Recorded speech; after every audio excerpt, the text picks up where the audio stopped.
Our Sunday Spotlight shines today on John Oliver, the British comedian who became a breakout star on The Daily Show, now headlines Last Week Tonight, his own Sunday night gig on HBO. That's where I caught up with him after last week's launch. We've done one show, which, the whole aim was to make it not awful. So to a certain extent, we've achieved that. Now... You were happy with that? It was not awful? I'm happy with... I set the awful bar, and I think, and it's subjective, I think we got over that bar. We might have clipped the bar, but it didn't fall down.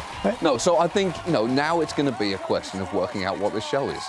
And you know who I actually feel bad for there?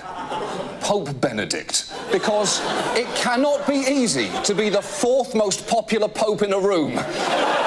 Especially when two of the other popes are dead. So far, Last Week Tonight looks like a weekly version of The Daily Show, where Oliver filled in for Jon Stewart last summer. Jon Stewart, I'm afraid, is still not here. He's actually upstate in the Catskills, teaching sexy dancing to a community not yet ready to handle it.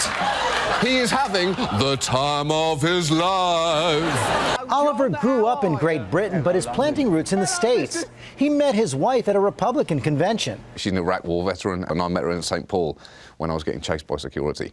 Will you be a citizen? I can't yet. I'm on a green card now, and you're coming off a little like an immigration officer here, George. But, yeah, I would like to vote. I would like to get into the situation where I'm not suffering taxation without representation, which is what I'm suffering right now.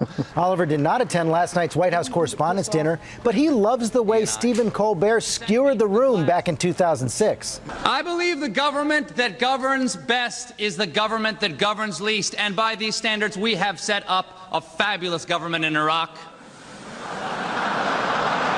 That's about as good as it gets. In terms of degree of difficulty... And nerve. And nerve, that's right, yeah. That's about as good as it gets. So is that an invitation you want one day? I would love to do it, because as a comedian, there's part of me that hates myself. So which politicians are you rooting for as a comedian? They're all probably arguably too good at producing material for comedy. As a human being, I'm rooting for all of them to do their jobs, let's say, 300% better than they currently are.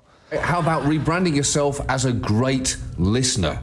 The only agency in government that really listens. That's what I'm saying. That's what I'm saying. Because in many ways, the NSA is the perfect partner.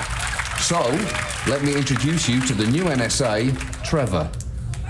I think this is good. Tell us about your day, everything about it. And when people walk away from your show, turn off the television after a half hour on Sunday night, what do you want them to think?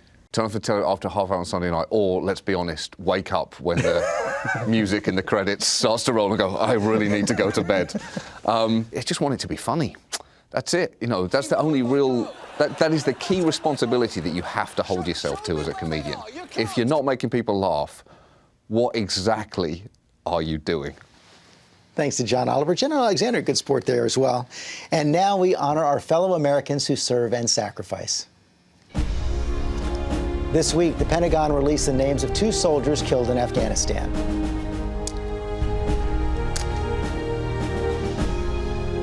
And that is all for us today. Thanks for sharing part of your Sunday with us. Check out World News with David Muir tonight, and I'll see you tomorrow on GMA.